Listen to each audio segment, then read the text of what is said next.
You're not allowed to come back to the United States unless you're here legally. Have you ever cooked your own meal? Are you gay? He's a mama's boy. So Oh, he's a mother's boy. he's mama's boy. Okay, he doesn't want to play with toys. What does he want to play with? He wants to play with Barbies. Well, the mother says that you're always unnecessarily hitting or disciplining the victim due to him being more feminine. All right, the court is going to find you guilty. The court is going to sentence you to... This man walked into court trying to defend himself after a very serious charge involving someone in his own home. I can't spell out the exact details because of YouTube's rules, but make no mistake, it's bad. Judge Boyd stays calm the entire time, but she shuts down every excuse he throws out. The sentence she delivers could very well lead to deportation. What makes it worse is that he's already been on probation before for a similar offense, and clearly learned nothing from it. As the hearing unfolds, it's obvious the judge isn't buying a single word of his story. And yes, believe it or not, judges can consider probation again even after someone has already blown it once. Kind of wild. Essa, what do you think? Should someone with a record like this ever get another chance around their family? Let's jump in and watch Judge Boyd deliver the final blow. And are you Mr. Sotelo Baez? Yes, Judge. All right, we're here for sentencing. You entered a plea in this cause on July 30th of no contest and applied for deferred adjudication. According to the plea bargain agreement, the state is asking that your punishment be assessed at 6 years in the prison, and they're silent on your application. There's to be no contact with the complainant and an affirmative finding of family violence. All right. No PSI was done in this case. The court requested a criminal history. Any objection to the court reviewing the criminal history? No objection. Thank you, Your Honor. Defense state is silent. Do you have any witnesses? I do not, Your Honor. I anticipated having some of his family members here. However, they're sick right now, so they're not in court today. All However, right. Do you want them to appear by Zoom? there might be some interpreter issues and everything else, Judge. I don't know. Okay, Judge, my client has informed me that it might be easiest just to proceed today, that it would be difficult for them to be able to do that. All right. Could you raise your right hand for me, please? Do you solemnly swear and affirm the testimony you give will be the truth and nothing but the truth, so help you God? Yes, Your Honor. All right. You can lower your hand, state your name for the record. Francisco Ricardo Sotelo Baez. All right, sir. Your attorney has told me that they don't have witnesses present. Mr. Baez, if you want, the court will have your family members or whoever you wish to testify to appear by Zoom. We can make that arrangement if you would like to. Otherwise, we can proceed. We'll proceed. I really talked to my mom, but they're sick right now. My sister's sick right now. They said it was a virus, and my mom doesn't really know how to use the phone like that. All right. So defense, if you've had a chance to talk to the witnesses, if you want to make a proffer to the court of what they would say, the court will take that testimony. I can, Your Honor. When in my closing remarks, I can do all that. All right. Any questions for your client? Mr. Sotelo, we're here today. Would you like the court to grant you the deferred adjudication that you'd applied for? Yes. And you understand she has the discretion to do that? Yes, sir. And you understand that you would be obligated to follow any conditions or rules that the court imposes on you? Yes, sir. I do understand. And you understand you have several other things. You need to speak up so that... Yes, I understand. Sorry, Judge. And is it your intention to do what you can to be compliant if the judge grants you that probation? Yes.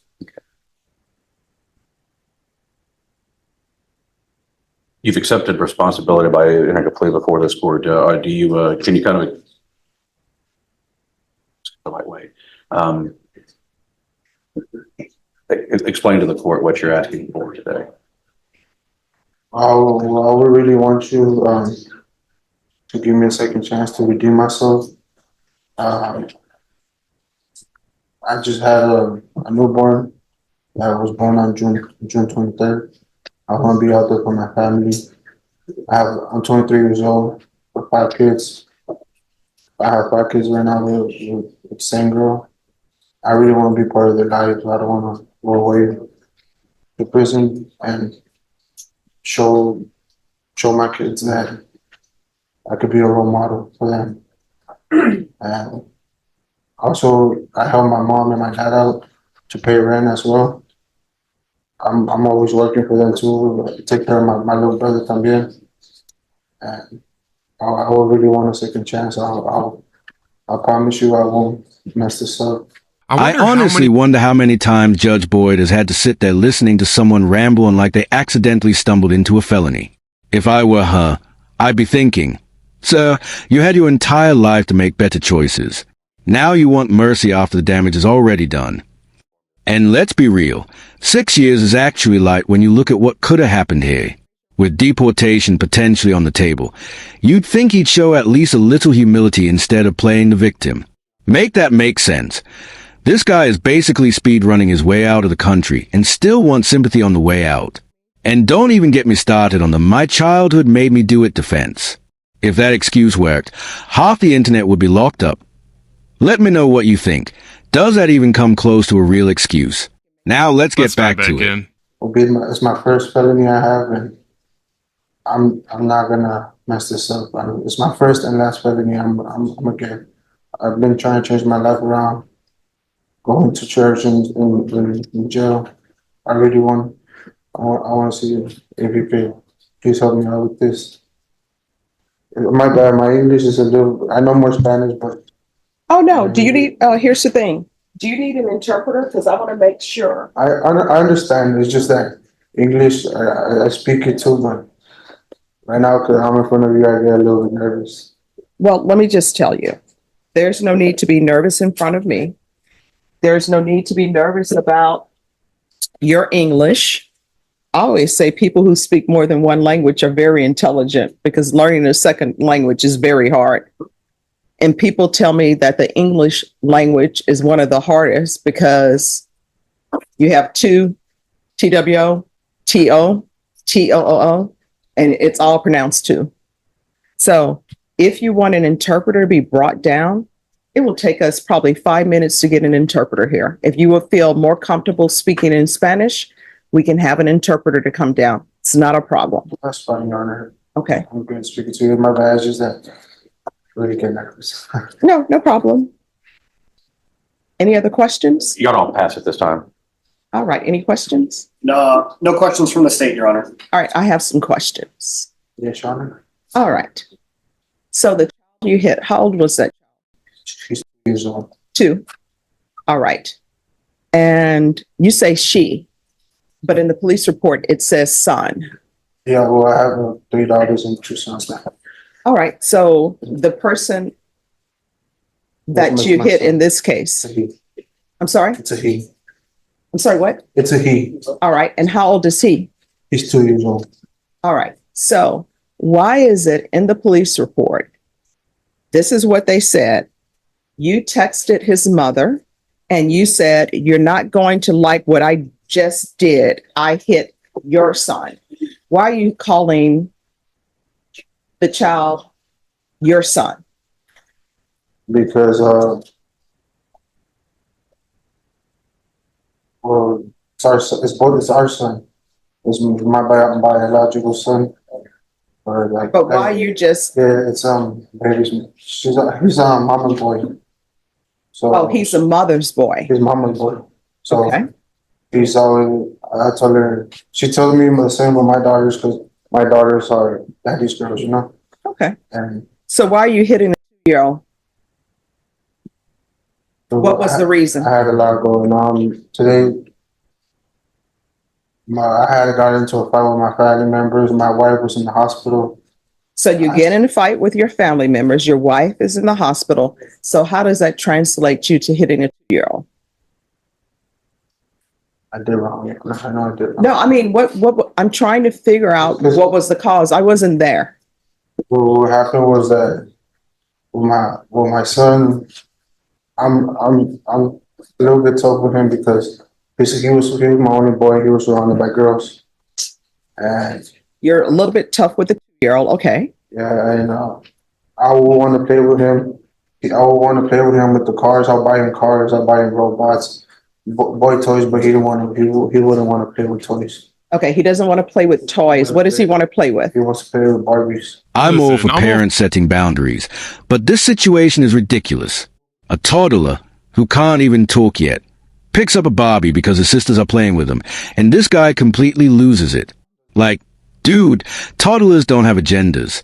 They are basically tiny drunk humans with zero coordination and unlimited curiosity. That behavior is totally normal. Most kids grow out of it the same way they grow out of trying to eat rocks. The fact that he saw this and decided punishment was the answer tells me he has no understanding of how kids actually think, that it's honestly sad. That kid was probably having the time of his life, completely carefree, and then boom, dad ruins it over a piece of plastic. Now the dad is staring down 6 years in prison and possibly deportation over a doll. What do you think?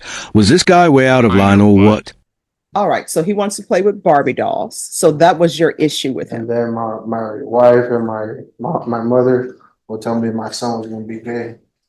Hmm. And for me, feeling that way, my first son to be gay. So your thing is, let me hit my 2-year-old because people are telling me he's going to be gay. That was my first time laying my hand on him. No. I'm just trying to get into your thought processes. So people are telling you that your son's going to be gay because he doesn't want to play with robots.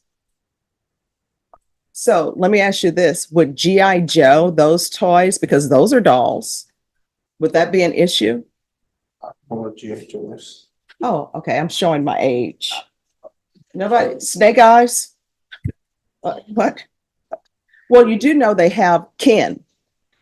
For example, Ken. That's a doll. That's, I guess that's Barbie's sometimes boyfriend, or maybe it's sort of like undecided. I don't know if they're together or not. But Ken is a Barbie. So how would you feel about your son playing with the Ken doll? You just don't want him playing with dolls. I didn't want him playing with dolls. Oh. My daughters have like little kitchens and like dressing dolls and all that. And so he would play with the kitchen set. He would play with the kitchen set and all that. All right. So And let me, I'll buy him like trampolines and like a little soccer field. And he didn't. Yeah, I wanna play he didn't soccer. play with that. I don't want to play soccer either. So he don't want to play soccer and he plays with the kitchen set. Mhm. So I guess males who are chefs, that's like a girl job, right? Well, Well, I mean, wouldn't that be considered a gay job then if you have male chefs in the kitchen? I'm like, all these men who are walking around out here being chefs, you're telling me that they're gay. yeah. So then you hit the 2-year-old and you cause his nose to bleed. And then it says the victim had injuries, bruising and swelling on the face.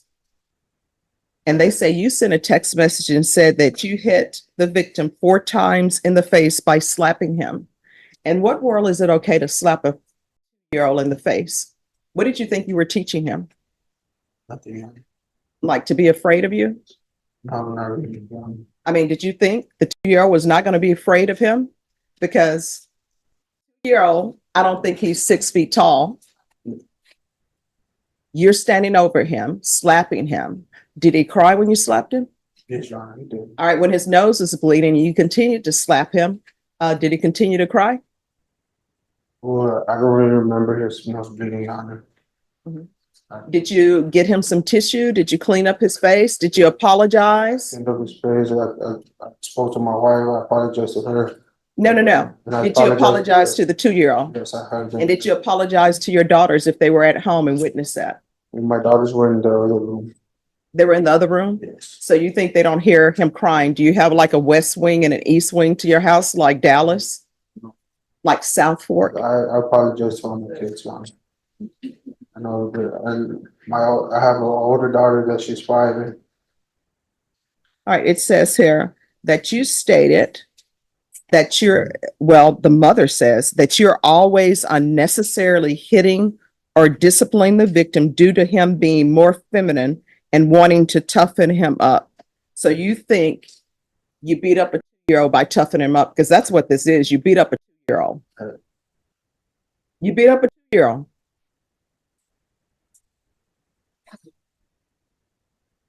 And then I'm looking at your criminal history. You have other assaults. Who is the other family violence assault against? Was that against the mother of your children? yes, it was again. And surprise, this guy isn't asking for a second chance. He's basically cashing in his fifth free trial of please don't send me to jail. At this point, Judge Boyd could probably recite his charges like tracks on a greatest hits album. Think about how insane this is. You keep showing up in court, keep hurting the people closest to you, and then act shocked when the judge doesn't hand you a gold star. Harming your own family isn't just wrong. It's self-destructive and completely senseless. And let's not pretend this was some one-time lapse in judgment. This looks like a pattern, and not the cute Pinterest kind. The law absolutely considers prior behavior during sentencing, especially when there's a history of violence that oh yeah, things aren't looking good for him, legally or morally. Violence is never the answer, especially when the question is literally, how do I avoid going to jail? Not in jail. All right. So why do you continue to hit people that you claim that you love? Because I was in the wrong, man. No, but why are you doing it? I don't understand. I wasn't married. I don't know if I can say it, but All right. What I can tell y'all on this case, I don't have the trial court certification of defendant's rights to appeal. It's missing. I'll re-execute it, Judge. All right. Could you grab that for him, please? Yes, there's something you wanted to say? yeah, it's because I was in drugs and I had tried a new drug I had never tried before. That's what made me like it. Well, here's the thing. According to what I'm reading in the police report, this isn't the first time that you've hit the 2-year-old, according to the police report, right? Is this the first time you hit him? Yes, sir. Not according to the police report. And it says that you're always disciplining him unnecessarily because you're trying to toughen him up because you think that he's gay. I'm not thinking it's gay. But my parents, my mom. Oh, I'm so sorry. You know what? Here it is. I found it. Hi, Judge.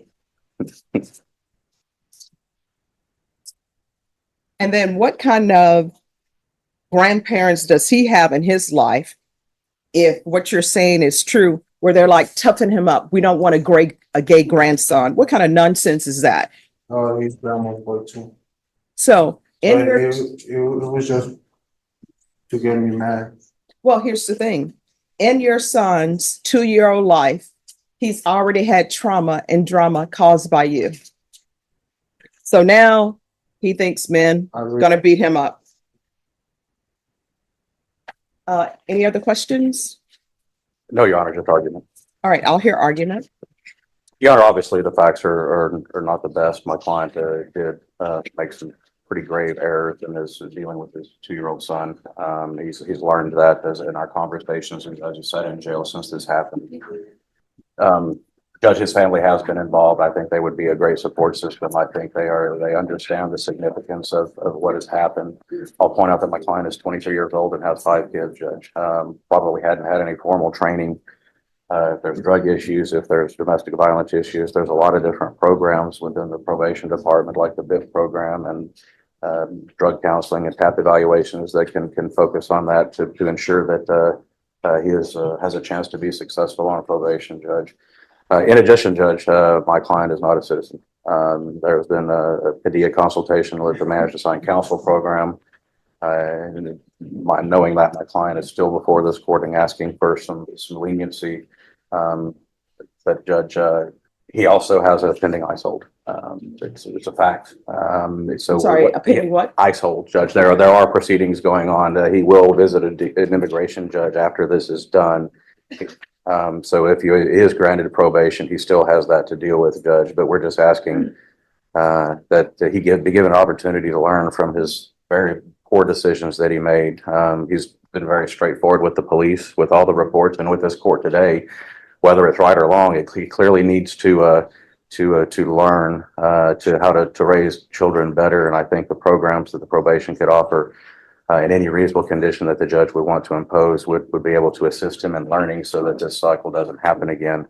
Judge, but we're asking for a stretch. We're asking for a little bit of mercy. My client is hoping to get probation. We'd ask that you consider that. He's got a lot of work left with him. His decisions that day impacted his family, not only because of this case, but everything else, their entire lives and going on, and even my client's ability to possibly remain in the country. Judge, with that, we'd ask that you take that into consideration and give him that chance. And he understands that if he gets deferred and messes it up, he has the full range of punishment. So he understands that there could be an even more significant punishment if he doesn't change his ways and engage and cooperate with probation and whatever orders this board makes.